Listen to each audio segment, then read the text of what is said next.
खोया खोया चांद। प्यारे दोस्तों, अभी तक हमने सनातन संस्कृति का वह रूप देखा है जो हमें ज्ञान का मार्ग दिखाता है, जो प्रेम एवं सद्भावना का संदेश देता है, जो जीवन के रहस्यों को परत दर परत खोलता है, जो पूरे ब्रह्मांड की रचना एवं इसकी सूक्ष्म गतिविधियों का ज्ञान कराता है। अर्थात कहे तो ज्ञान एवं विज्ञान का वृहद दर्शन कराता है। तो क्या हमारी सनातन संस्कृति का रूप केवल सौम्य रूप ही है या इसका कोई रौद्र रूप भी है? बिल्कुल है। आज मैं अपनी संस्कृति के इस रूप का दूसरा पक्ष भी आपके समक्ष रखना चाहूँगी। तो मेरे प्यारे दोस्तों, मैं चंद्रा सिंह आप सभी का आपके अपने चैनल केकेसी यानी खोया खोया चांद पर जोरदार स्वागत करती हूँ।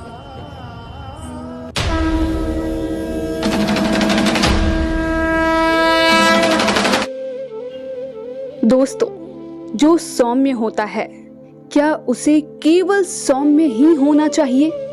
और यदि वह कभी रौद्र हो जाता है तो क्या उससे उसकी छवि धूमिल हो जाएगी? यह प्रश्न जरूर विचार करने योग्य है।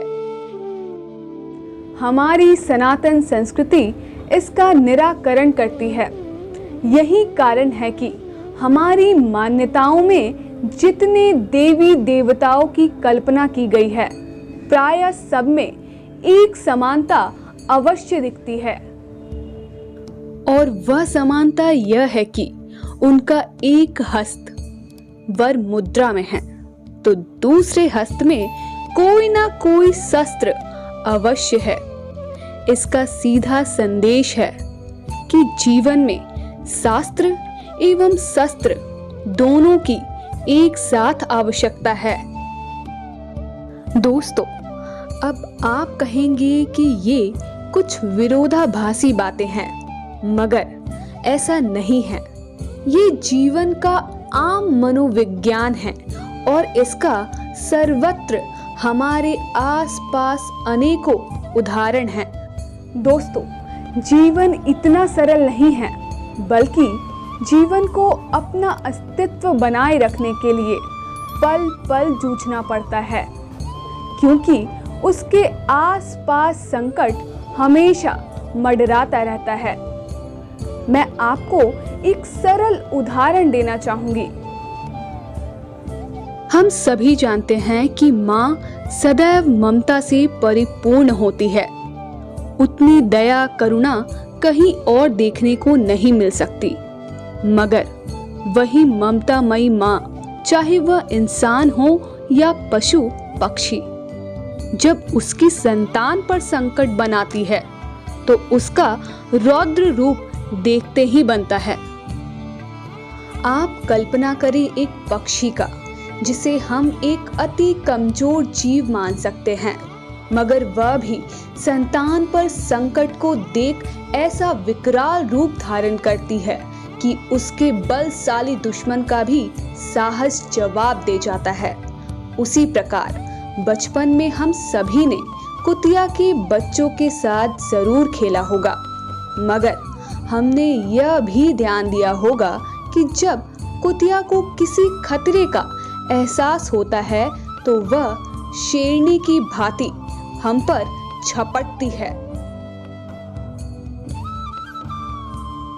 दोस्तों, ये मैंने कुछ ऐसे उदाहरण दिए जो हमारे आसपास घटित होते हैं।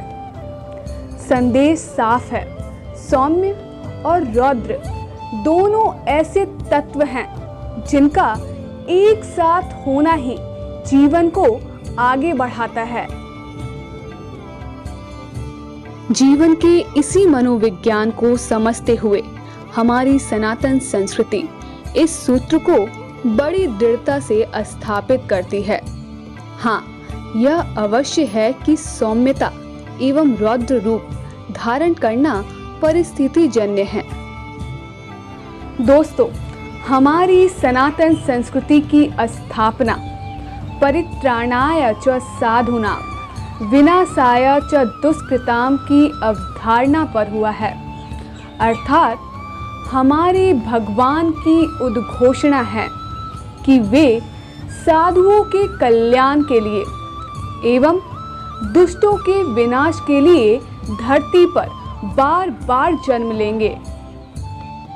अब यह सहज ही समझा जा सकता है कि ईश्वर जो स्वयं दया स्वरूप है, उसका साधुओं अर्थात सज्जनों का कल्याण करना दायित्व है, तो दुष्टों से रक्षा करना भी तो उसी का दायित्व है और इसके लिए ईश्वर को उनका विनाश करना पड़ेगा। फिर तो शस्त्र धारण करना ही पड़ेगा ना। दोस्तों, सृष्टि के पालनकर्ता भगवान विष्णु को गदा एवं सुदर्शन चक्र धारण करना पड़ता है, तो सबसे भोले भाले भगवान शिव को त्रिशूल धारण करना पड़ता है और समय समय पर तांडव भी करना पड़ता है। जहाँ देवियों में ज्ञान की देवी सरस्वती हैं, धन की देवी माँ लक्ष्मी हैं, वहीं शक्ति की देवी माँ दुर्गा एवं रणचंडी माँ काली भी हैं, जिनके रौद्र रूप के आगे पूरा ब्रह्मांड कांप उठता है।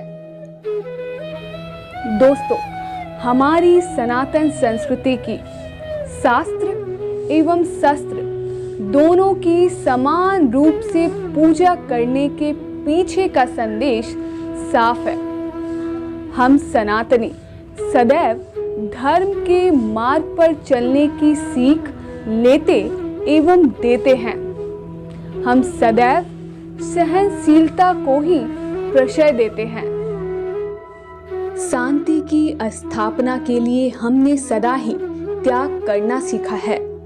आपको याद होगा कि महाभारत काल में शांति स्थापना के लिए पांडवों की ओर से स्वयं भगवान श्री कृष्ण ही मात्र 5 गांव का प्रस्ताव लेकर कौरवों की सभा में गए थे, मगर जब अहंकार और उत्पीड़न अपना फन उठाता है तो स्वयं प्रभु को ही उसका सिर कुचलना पड़ता है और परिणाम स्वरूप कौरव कुल विहीन हो गए।